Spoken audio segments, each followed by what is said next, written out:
It's a downtown in Las Vegas, but this one is new and trendy. It is Downtown Summerlin, and we'll take you there.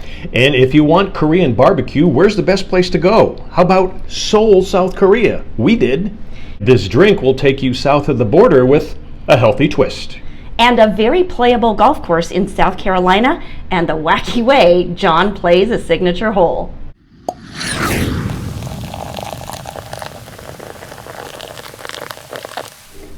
Welcome and cheers. Cheers. We are here in Canton, Ohio, a long way from Las Vegas. And for people who are in Las Vegas, downtown Las Vegas seems like a long way away from Downtown Summerlin. But both are big attractions, not only for Las Vegans, but also for visitors. Downtown Summerlin is a great getaway from the hustle of the Strip and downtown Vegas. It is out on the west side of the Las Vegas Valley near the Red Rock Mountains. It is always a bit cooler up here. How cool? Well, they have an app for the valet, so you can notify him ahead of time when you need your car. And downtown Summerlin is cool and upscale, but not out of reach. There are plenty of shops and fashion to enjoy. There are live events at all times, including a farmer's market on Saturdays. Plus, you can even go grocery shopping at Trader Joe's. And of course, they have some trendy spots to eat and relax, and we hit a lot of them just for you. The first is Public School. Now, this is a chain, but it has a local flair. So this is Public School 702. It has all the school motifs. But hopefully you didn't get this one in school. It's called the Mule Kick. And wow, tequila, sriracha, lime, and ginger beer. And this is the lemon meringue. You could call it a dessert drink, but not because it goes with dessert. It is dessert. It has Bacardi Oak Heart rum, liqueur 43, lemon, and egg whites. And it does taste like a lemon meringue pie. And next we channeled a little Steely Dan and said, just one Guadalajara won't do. The Guadalajara has Corraleo Blanco tequila with a guava and basil. I mean, tomato combining with basil may have met a match with guava. This was smooth, a nice agave bite with a sweet herb aroma. This is Speck and Eggs. It is a deviled egg with prosciutto. Need we say more? This was as tasty as it was fun to look at. Next, we dabbled into some bacon cheddar tots. They were crispy on the outside and moist on the inside. The sriracha ketchup, something they probably stole from us, was a perfect combo. Then we winged our way over to the crispy buffalo cauliflower. This is great. It had a nice bite like a buffalo wing, and the cauliflower stood up really well. The blue cheese aioli was the perfect complement to the heat. Now this was interesting. It looks just like an ordinary potato chip dip, but this is the Sriracha mac and cheese. They use Emmental and cheddar cheeses with one of the great sausages, the Portuguese sriracha. There's a sea salt and a vinegar crunch. Now, after being schooled on great appetizers, we went to the dogs. The lazy dog, that is. This is a cool, laid-back place where, you guessed it, you can bring your poochie, and plenty of folks did. Now, some of you who are not dog lovers and you just don't want to eat with canine nearby, you may want to skip this. But if you're like us and you love dogs more than people many times, then this is the place to sit, stay, eat, and play. Lazy Dog has lots of homemade sangrias. We tried the full menu. Hard to say which one is the best. I like the white peach just a smidge more than the others. This is the Rum Barrel Punch. Captain Morgan rum, Malibu coconut rum, pineapple, orange, and pomegranate juice with sweet and sour and a Lahaina dark rum float. Next, we tried the Jack Daniel's Mule. Jack with ginger beer and some orange had a lot going on for the drink palate. And the food will leave you barking for more. Fire-roasted asparagus with crispy bacon, parmesan, and house-made poblano sauce. This was fabulous. And what a surprise. It looks like bread, but actually, it's a poached egg. Nice! This is the Hatch Chili Bacon Mac and Cheese. This has 5 different cheeses with green onion crumbles, and so it is creamy and crunchy all along with the same creamy decadence. Now, you need to try the pizza from their wood-fired ovens. It will leave you howling. This is the Cajun chicken breast, hickory smoked bacon, mozzarella cheese, caramelized onions, blue cheese crumbles, fresh tomatoes, and green onions pizza. Wow, that's a mouthful. Now next, we hit Crave American Kitchen and Sushi Bar. Hey, you can only go for so long without sushi. That's right, but we needed a good American drink first, so we got an Irish Mule. Wait, how's that American? It had Jameson's, ginger beer, and lime. Maybe you got the American drink. Yes, and it's an American beauty. Meet the raspberry ginger gimlet with ginger-infused New Amsterdam vodka, which is an American company, lime juice, fresh raspberries, and basil. And this was perfect with sushi. We went both traditional with the sushi and a little different. First, we had the always likable California roll. This is a great intro for folks who are just starting to dabble into sushi. And Crave uses some traditional sushi with some Yankee ingenuity. This is the sushi stack. Try saying that 5 times with some sake. Crave stacks from the bottom to the top. Rice, then salmon, then another floor of rice, and maguro on the top. Genius idea. Then cascading over the top is a sweet chili sauce that is both sweet and spicy. It is a mixing of the food cultures that works. We could have hit more places, and you will want to, but do what we did. Walk a lot in between. Remember, this is a great place for shopping and window shopping. And guys, if you don't do the shopping scene, there are plenty of places like Grape Street Cafe and Wine Bar just to watch a game and wait. If you're just visiting Vegas, this is a fun place to see how the locals really enjoy desert living. And hey, you may even find yourself thinking about moving here yourself. And a great place to stay near downtown Summerlin is the Red Rock Resort. Great amenities, and there's great golf nearby too. And we'll show you more on Northwest Las Vegas in future shows. But if you're heading there now, go to jetsetterdeals.com and get all your needs taken care of. And when we come back, we're going to take our palates to Seoul, South Korea. And for what else but Korean barbecue.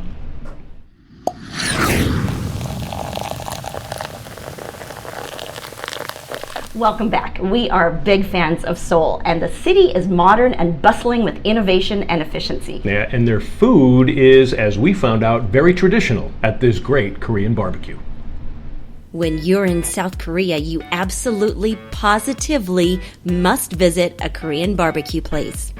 That's right. It is a whole new world of amazing flavors and foods to enjoy, and a special experience you won't want to miss. We hit this place, Kyungbakgung Restaurant in Seoul, and it was phenomenal. The food and service were both excellent. It is located in the Gangnam district. Now, you probably know the name from the song Gangnam Style, and it is one of the 25 districts that make up the city of Seoul. Gangnam is a high-end area filled with both residents and tourists, all exploring unique restaurants and luxury shopping. Now, when you order, all the food comes as a multi-course meal to share among the table. Our generous host ordered a plethora for us to enjoy, so get ready. There are unlimited bowls of varying kinds of kimchi, salads, and other pickled veggies to be used in tandem with your main dishes. Silver metallic thin chopsticks are the local way of eating. If you haven't tried it before, try it. It's fun and only takes a little practice. You can't go wrong with the barbecue beef. Here we had Australian beef that you grill traditional style in a well at the table. You can grill the meat yourself, but the warm wait staff are more than happy to grill it perfectly and then serve it to you. This was an absolute hit. Next, we dove into the jellyfish salad. It's a cold and colorful salad with lots of texture. Now, don't let the name fool you. It doesn't taste fishy or seafoody. It's clean and refreshing with a nice salty mustard bite. Now, this Korean-style meatloaf is flavorful and fabulous. It's a sweet and tangy fusion made with ground beef and pork, then breaded with flour and fried. And this ain't your mama's meatloaf, that's for sure. You will fall in love with these flavors, so be sure to add it to your list. Known as japchae, this traditional Korean dish is made with glossy, translucent sweet potato noodles, a great gluten-free option. They are stirred with lots of veggies in a sweet, savory sauce that includes scallions, garlic, and soy sauce. One of our absolute favorites is this steamed egg. It's very light and fluffy, and the steaming makes the eggs real silky. This dish is commonly served at most Korean barbecue restaurants. It's piping hot eggs with a few herbs, carrots, and scallions. Now, while it's simple ingredients, it takes extreme attention and patience to get this dish just right, and it is a real treat. Traditional style sushi and sashimi served on a platter are fresh and tasty. Plus, the fish makes a nice accompaniment to some of the other heartier dishes. Grilled pollock is another spicy sweet combo of tastes in your mouth. The pollock is believed to have great health benefits too, including helping with a hangover. Sliced roast duck topped with chives is another traditional dish. It's spicy and rich and jam-packed with flavors. This shrimp tempura with honey mustard sauce is cooked perfectly in a light batter. Yeah, it is hot and crispy on the outside and juicy on the inside with the sweet and tender succulent shrimp. Another favorite is this rice pudding. It's not what you think, though. It's a sweet soup-like dish made with fermented rice. And we washed everything down with delicious raspberry wine. It's sweet and tart and goes well with all of the Korean barbecue offerings. So visit Gyeongbuk-kung when you're in Seoul. The food is delicious and never-ending, so wear loose clothes when you go. Yeah, trust us, you will walk in and waddle out. And we love Seoul. Seoul's a great place to go. But just remember, it's on the same latitude as New York City. So if you're there in the winter, it gets chilly. Oh yeah, the winters are pretty cold. But if you're heading out there, just go to jetsetterdeals.com and they'll help you with everything.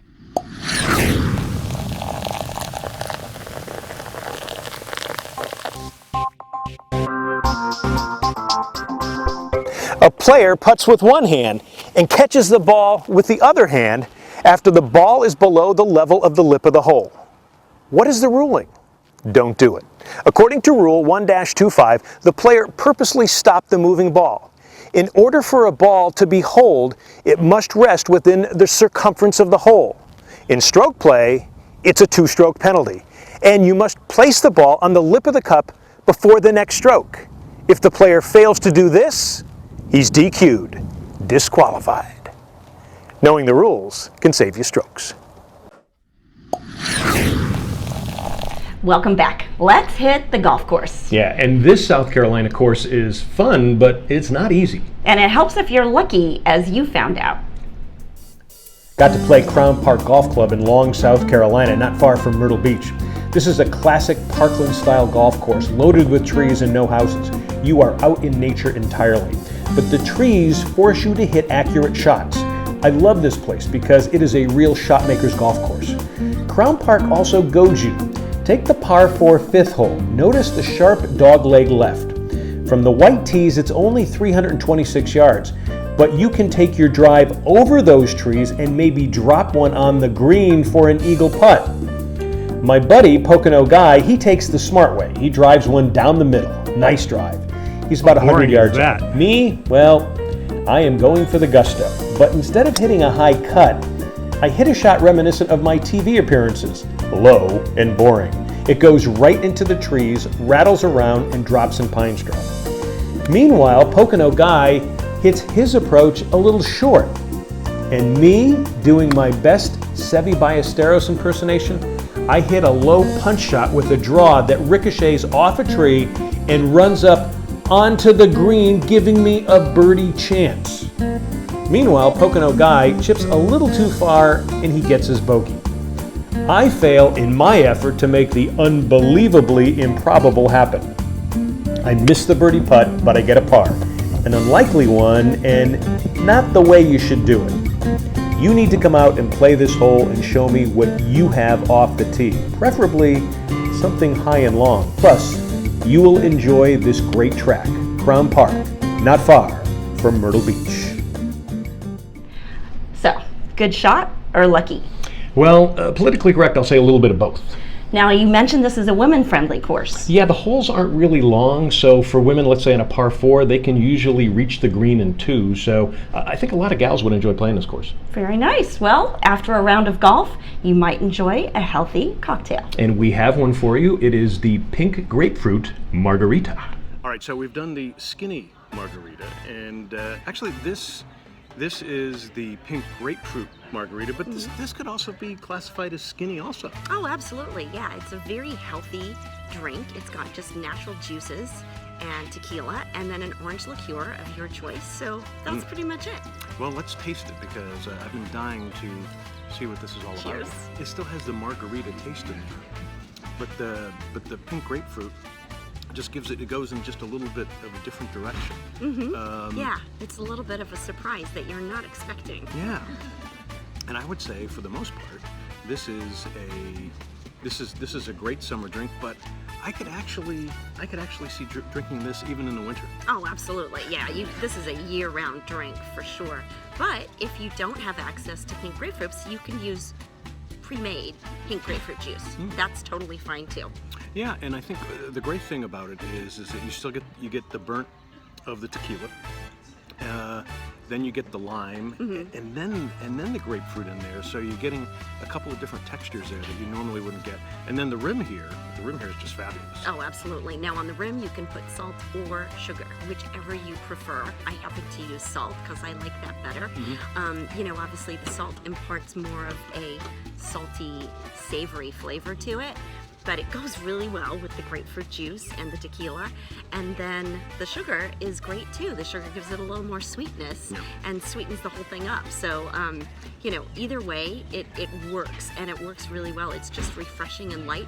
We did it on the rocks. It's very flexible, so if you do like blended drinks, throw it in the blender and blend everything together. And that works great too. Now, do you want to see how I did it? Absolutely. All right, let's check it out. First, gather all of your ingredients together. Use your favorite tequila, and the orange liqueur can be triple sec, Grand Marnier, Cointreau, or create your own orange liqueur like I did by making an orange cello. Anything you like works. You'll also need ice, a cocktail shaker, and salt or sugar for the rim of the glass. If you like a salt rim on the glasses, rub the lime around the edge of the glass and then dip the rim of each glass lightly in a plate of salt. I like to use sea salt. You can also use sugar to rim the glass if you prefer it sweet. Just be sure to rim the glasses with something because believe me, it will make a difference. Next, squeeze the pink grapefruits and the limes. Put the ice into your cocktail shaker to a little less than halfway up. Then combine 2 ounces of your favorite tequila, 2 ounces of an orange liqueur of your choosing, 2 ounces of pink grapefruit juice, and 1 ounce of lime juice. Shake. Pour the contents of your cocktail shaker into the glass and garnish with a fresh lime. Enjoy. Now that's fun. One of the things that I've always noticed is that there's a lot of orange liqueurs out there that are great. I mean, I use a Grand Gala, which has a little bit of brandy in it. I've used triple sec, which is kind of the cheaper version. The Grand Marnier, which is probably the elevated one. For something like this, does it matter? You know what? It really doesn't. It's up to you. So whatever you like, your favorite orange liqueur, just go for it. Like you said, if you want to go low end, triple sec's a good way to go. The Grand Gala is very creative. That would add a little different flavor, which I think would be so cool in this. Yeah. So you could go with Grand Marnier or Cointreau if you like the more high-end, top-shelf kinds of things. But I went with the orange cello in this case. If I didn't use the orange cello, I probably would go with the Grand Marnier just because I'm a big Grand Marnier fan. Yeah, and a lot of times too, if you're using cheaper ingredients, that's fine. You're still going to get the taste. And I've always said that especially something like triple sec, I use that a lot. Oh yeah, and I think especially if you were going to blend this in the blender, triple sec's totally fine. It'd be a great flavor. You can really change this and adjust it to be your favorite flavors, whatever you want. But it's really different than just your average margarita. And we like our drinks on the rocks, so we did it on the rocks.